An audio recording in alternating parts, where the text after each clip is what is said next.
I have to tell you that the message this morning, I'm certain of it, is either going to make you really happy or really mad. I think that is going to be the case. Now, it could be the case that you undergo a kind of transitional process like I've been undergoing, where first you're just mad about these ideas, and then you think about them a little bit more clearly, a little bit more dispassionately, and you wrap your mind around them and you say, yeah, I think maybe there's something to that. And then you see the upside to these biblical ideas, and you begin to think, you know what, that has a lot of potential to produce a happiness that is reciprocal. Because oftentimes we think only in terms of what's best for me. Well, we don't think what's best for me. You think what's best for you. I think what's best for me. This is how we process reality. We're all kind of narcissistic to some degree, self-centered, egocentric, and we're processing reality all the time on that kind of level, whether we know it or not. Sometimes we catch ourselves, don't we? We catch ourselves being self-centered, and we're like, we feel shame about it for a moment. We might experience a moment of regret or repentance, and then we wake up the next day and we go about life and we forget again that we are constantly turned inward, subconsciously focused on me, myself, and I, and what's best for me, myself, and I. Well, I want to talk to you today about crashing systems, and that's comically kind of appropriate for what we've experienced this morning with all of the electronic gizmos in this place. But the systems aren't crashing here anymore, but we're witnessing through history a cycle of crashing systems. We're going to talk about some negative stuff, some crashing systems, but we're also going to talk about the upside of the one beautiful system. I'm going to call it, if you're going to write in your notes, if you got your storyline journal, I want you to write the words, one beautiful system. One beautiful system. And we're going to land in that good place, in that good news place. All right, are you ready? Now, we began this series that we're titling Alternative Community, the alternative community. It's basically a series of messages in which we are exploring what it looks like to be the church.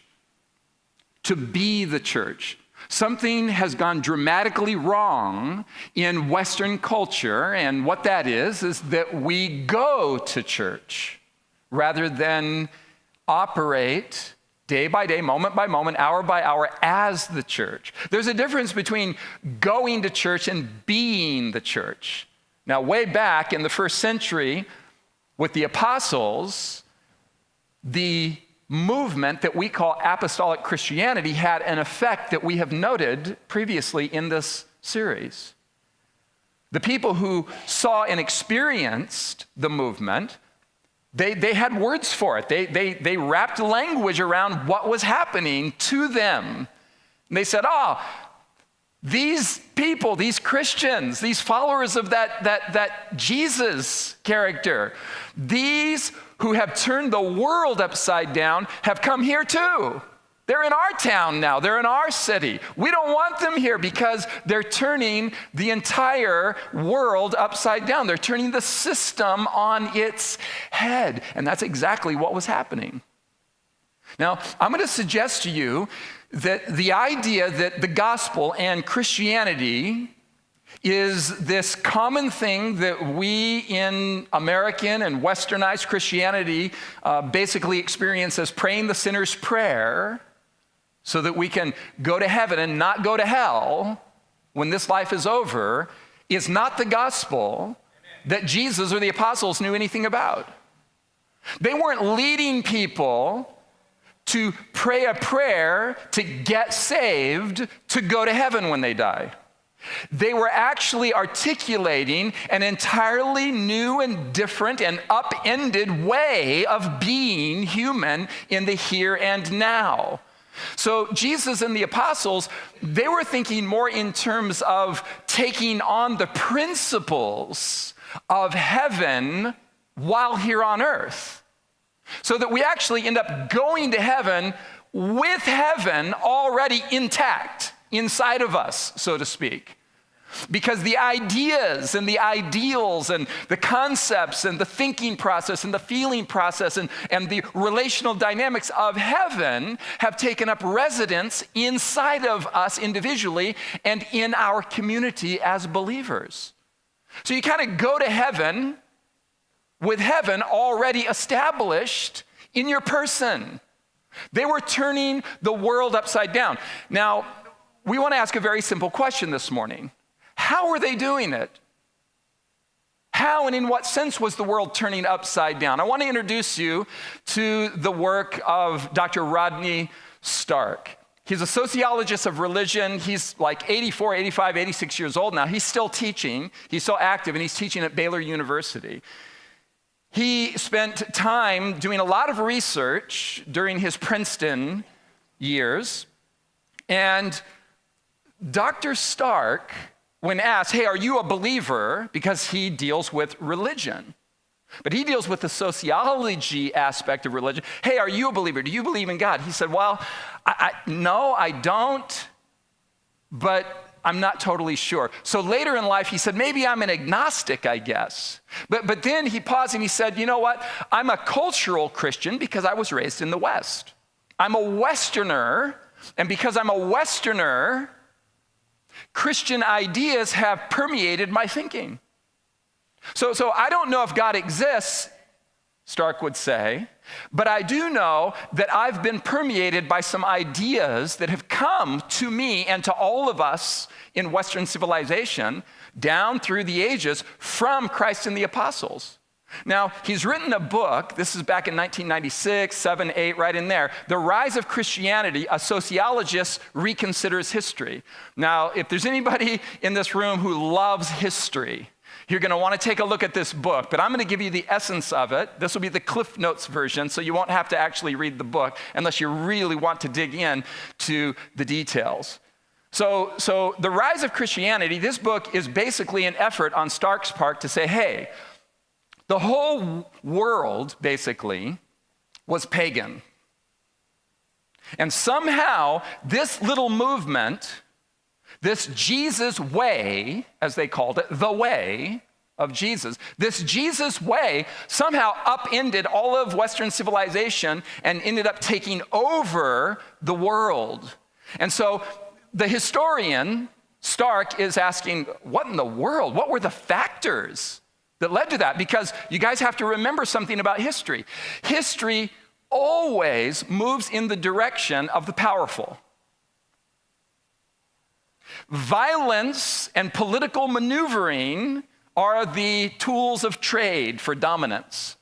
But we end up with a system that takes over the world without ever firing a shot or driving a sword.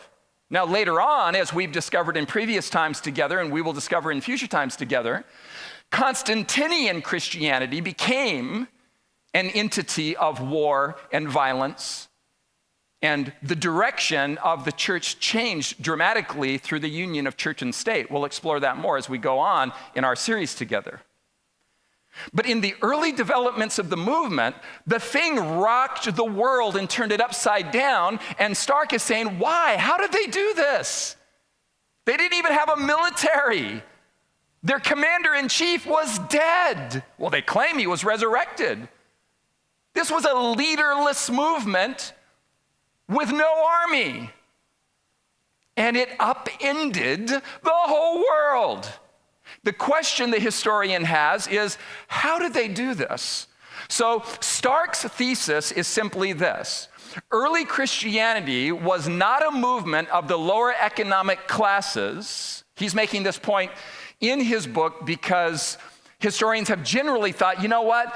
Christianity really was a movement of the people who were at the lower echelons of society. Now, watch where he goes with this, though. His research, he's saying that Christianity in the 1st, 2nd century was not a movement of the lower economic classes, but check this out, but of the upper and middle classes channeling their resources to the aid of the lower classes.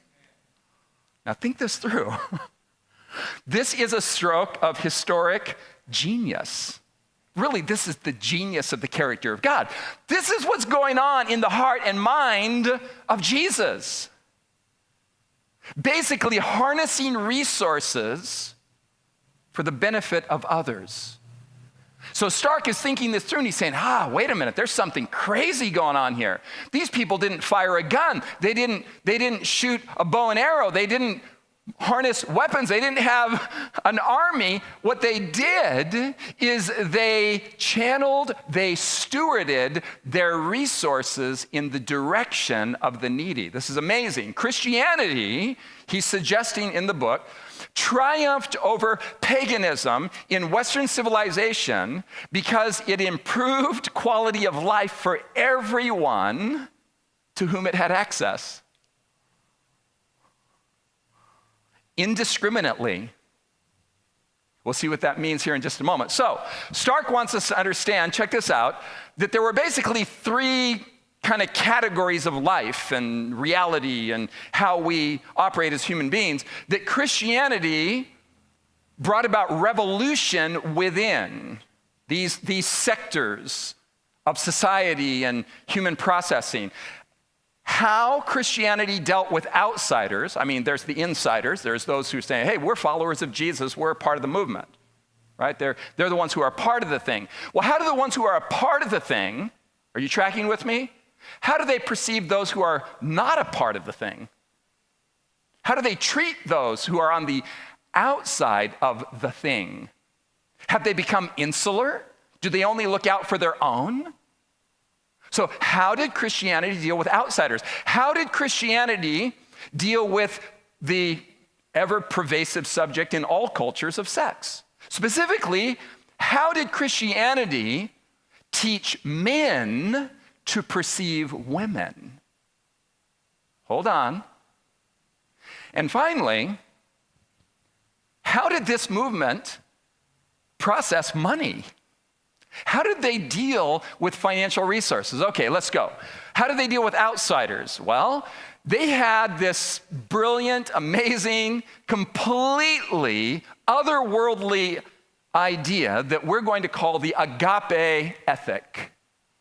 Now, agape was a Greek word that already existed before the movement, but it was not in vogue. Nobody was using it. It was one of those words that's, you know it's there in the vocabulary, but you don't use it because it's just not applicable. And there was another word that was in use, in common use for love, and that word was eros.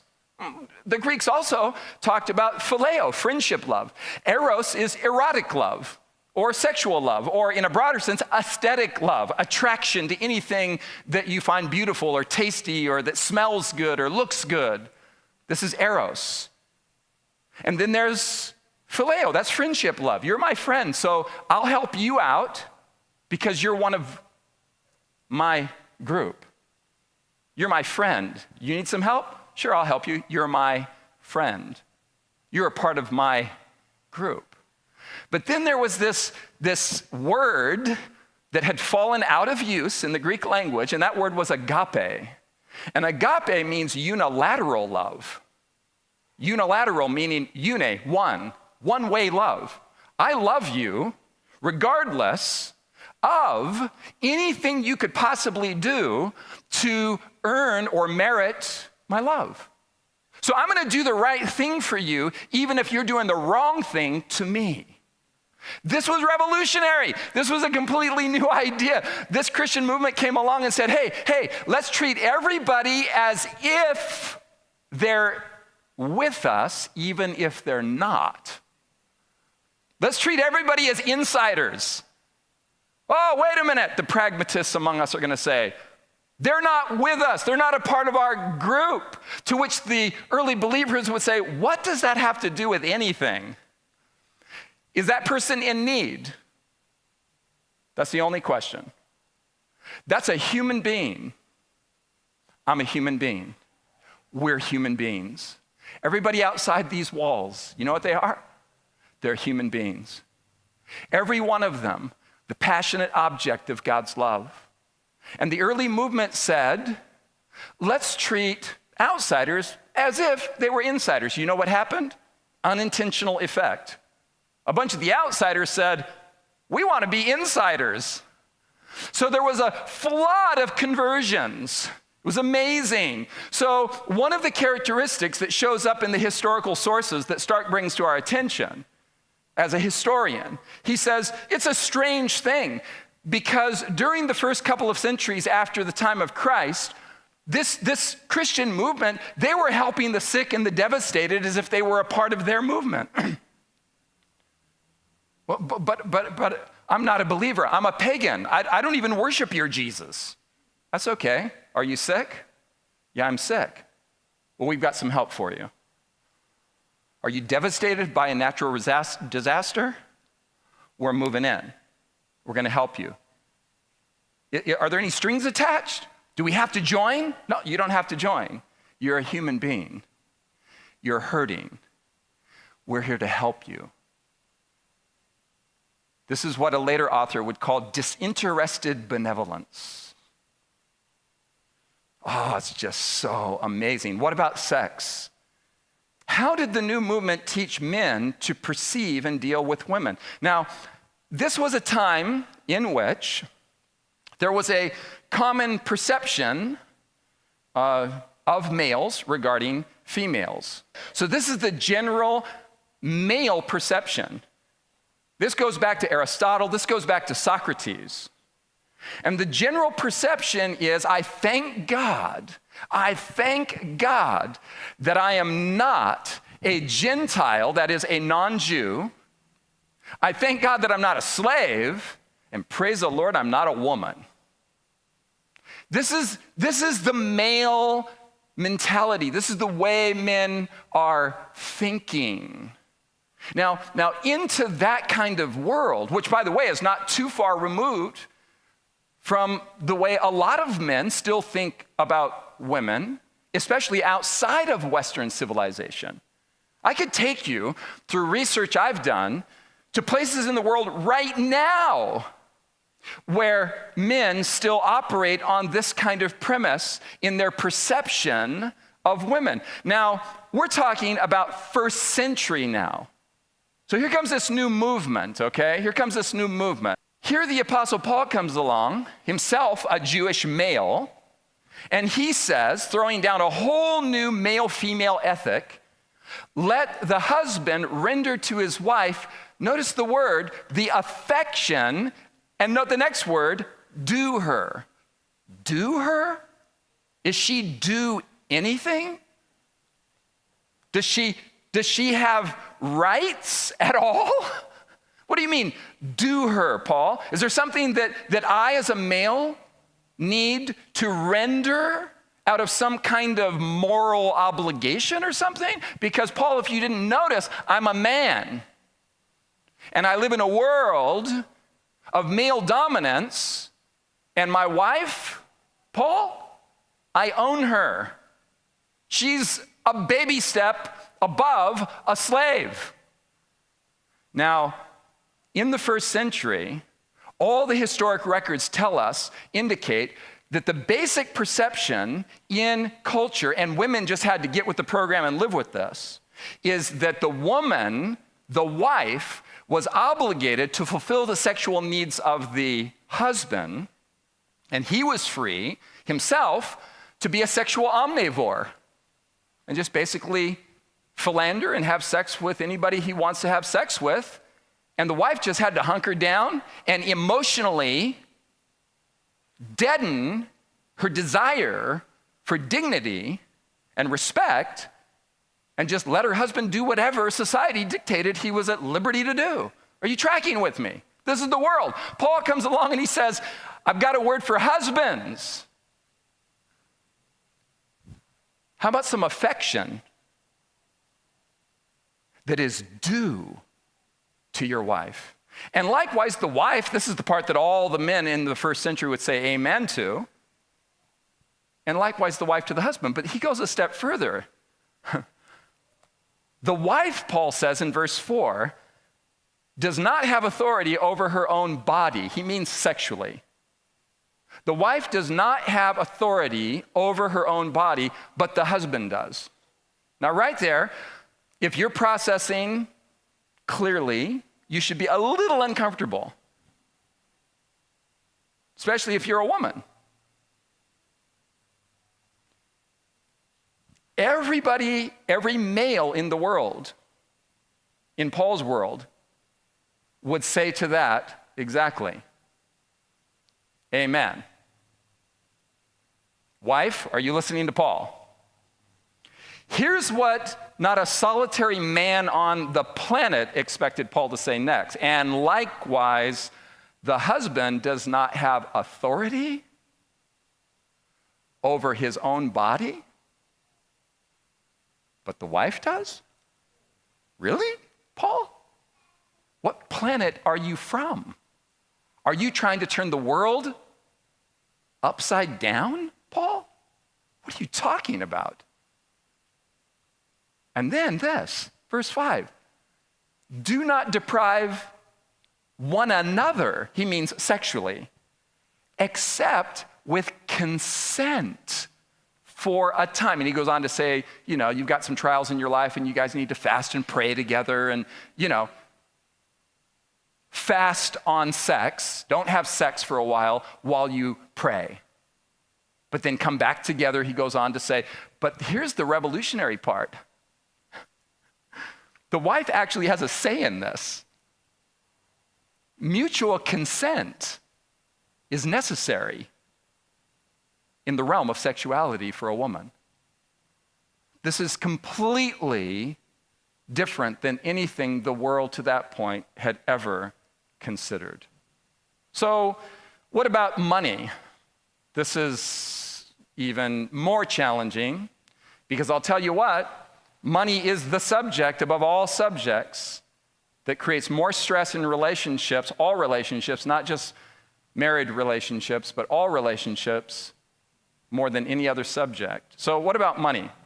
I'm going to suggest to you that life basically consists of managing people and resources from a corporate standpoint, from the standpoint of, a group of people, a body of people. You get a lot of people together and you form a group like we have here. This is Storyline Church, where we have, governing principles.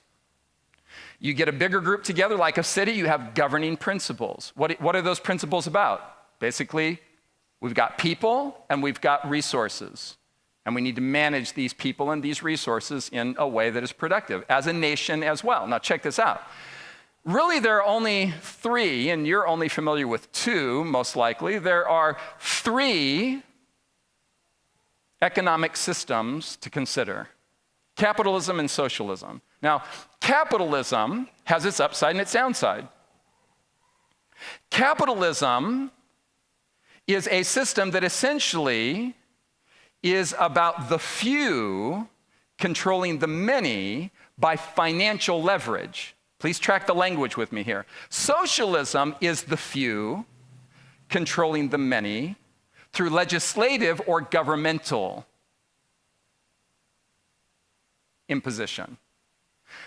Every society has to decide, do we want the people with the money to control and to have the ascendancy, or do we want the people with political power to tell everybody what to do with their money?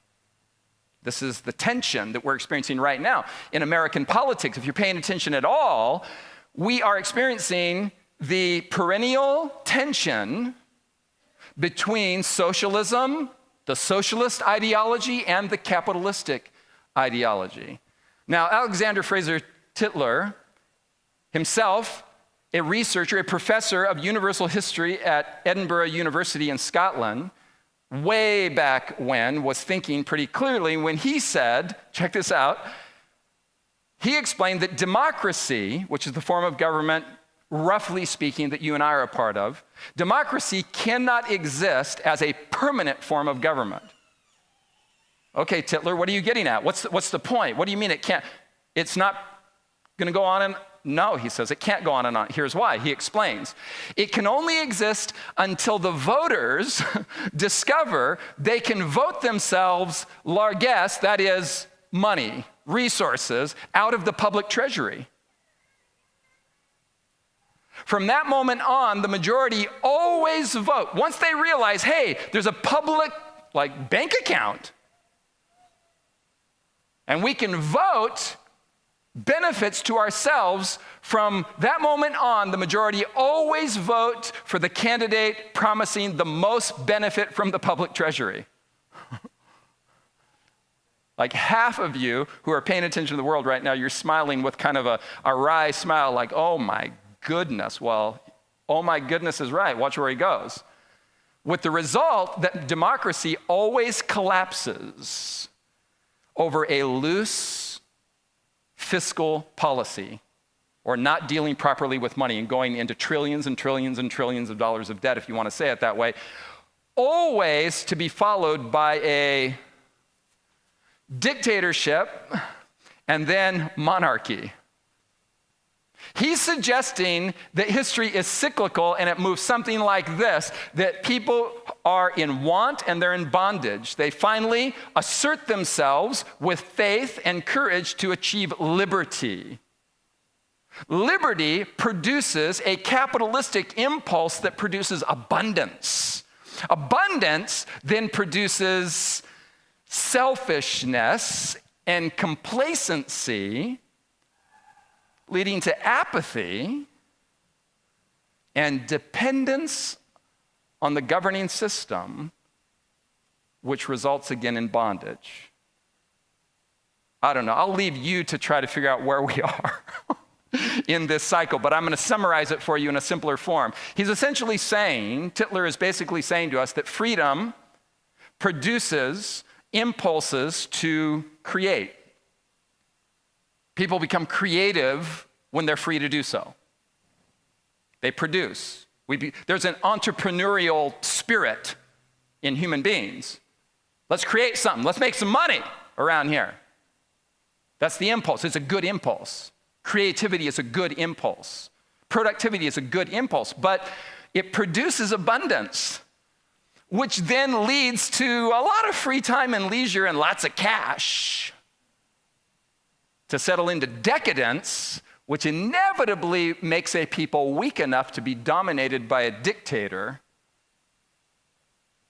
And the cycle goes on and on and on. So what I'm suggesting to you is that there is a worm in human nature that inevitably crashes any economic system that we try to run with.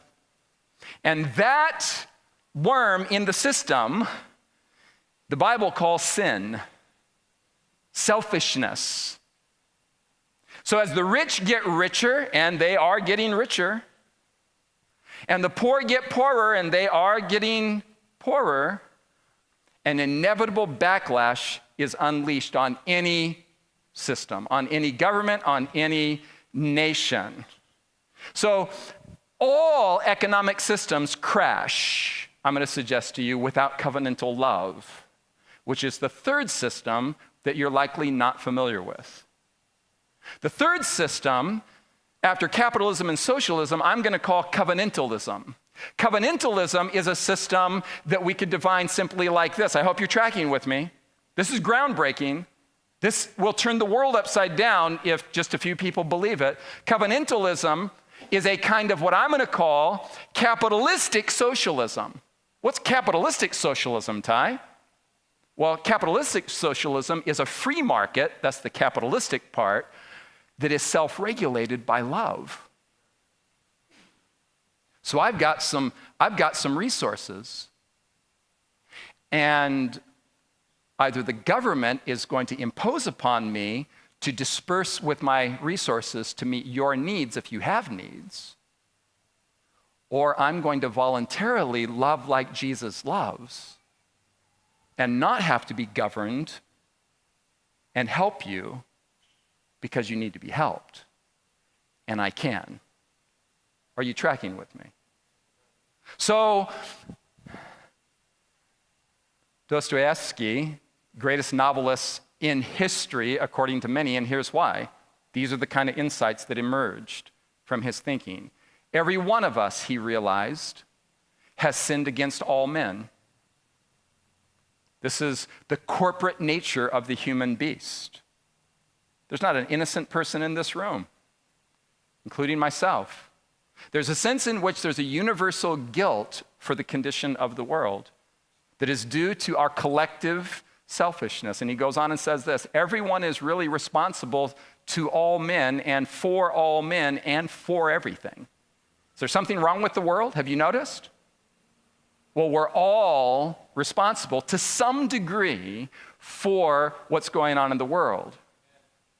God gave to Moses a constitutional blueprint for the most advanced social system the world has ever known.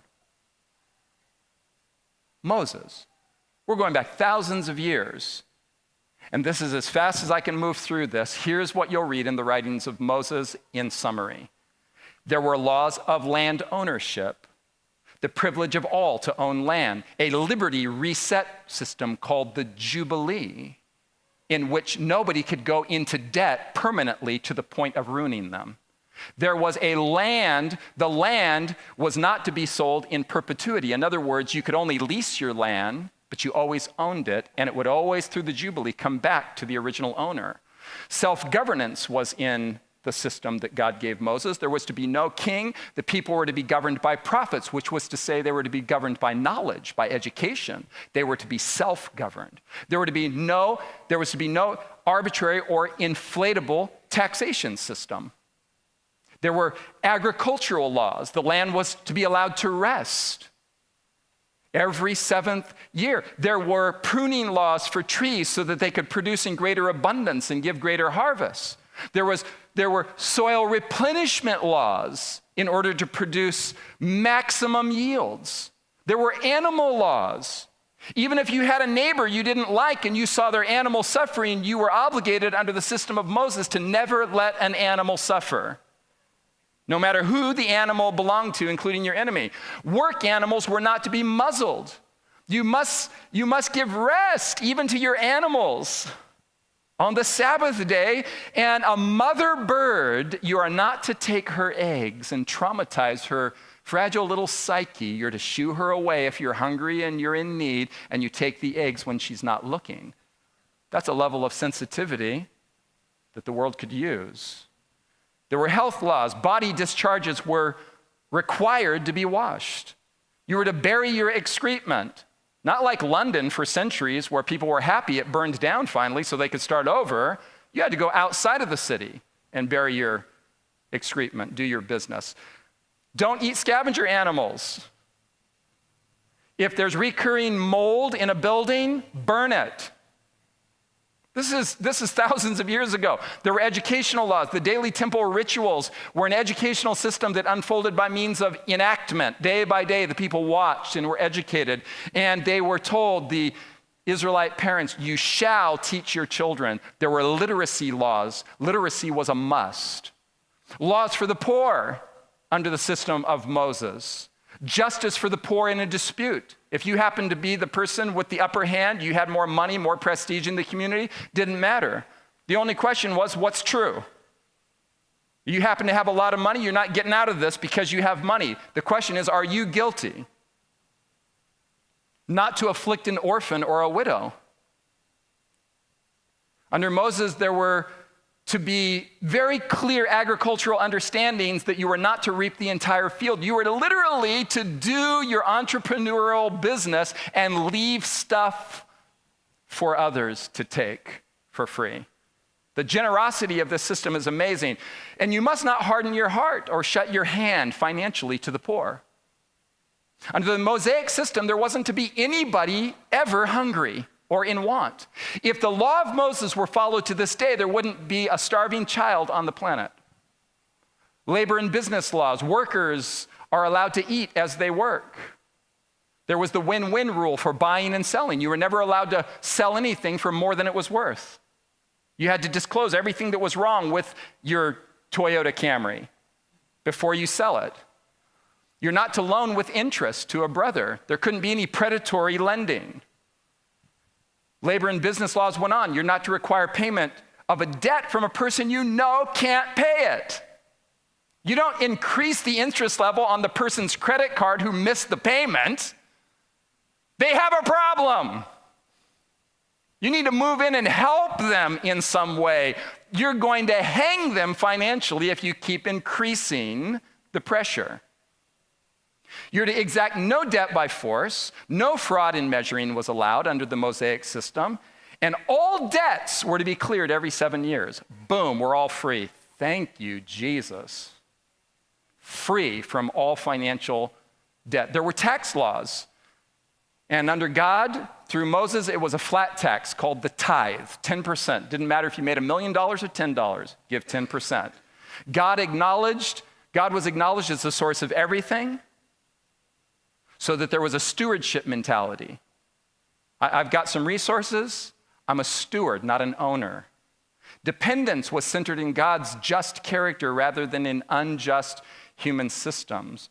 There were open immigration policies. I know you're going to hate this, but under the Mosaic system, it was a system of law that was really quite sensible, that if we were to employ it today, it would be sensible.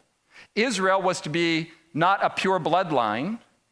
There was to be an open immigration policy, but you couldn't just flood in. You had to accept the law of Moses, the Constitution of the Mosaic law, so that those within the borders knew that you were going to subscribe to the system the way everybody else was subscribing to the system, and allowing Israel, therefore, through this naturalization, citizenry process, Israel was to absorb and assimilate the whole world. Then there was the moral laws of the Ten Commandments, which basically boiled down to loving God supremely, loving your neighbor as yourself, and to use the words of the Apostle Paul interpreting the Ten Commandments, basically the Ten Commandments summarized are, do no harm to anybody. And this covenantal law has a name. And his name is Jesus. Jesus is the embodiment in the flesh of what it looks like to rebuild the system so that everybody is cared for. It's not a forced system. It's not socialism. And it's not a haplessly self-centered system, brutal capitalism. It is a covenantal system of law in which those with resources, because they see God's love for them, live in love for others. The early church was that system, and it turned the world upside down. When Jesus came to the world, he came to the world for the specific purpose of giving to you and me a new system because the old system was crashing. A whole new way to process reality and be human. If you're going to be a follower of Jesus, if I'm going to be a follower of Jesus, here's what you're signing up for. If we're going to be followers of Jesus, we need to be prepared to be completely reoriented on the landscape of reality and relationships. To view ourselves as the objects of God's love, and then to allow that love to be self-regulated, to move out of us to meet the needs of others. Guaranteed. If you begin to think that way, if you begin to process that way, you will notice people in need, and it will be extremely gratifying to live with an open hand and to meet the needs of those around you. They turned the world upside down, you guys, because in Jesus they saw an unprecedented love that had no equal, no match in any system this world had to offer. Welcome to the alternative community, where all systems crash unless they are governed by God's love.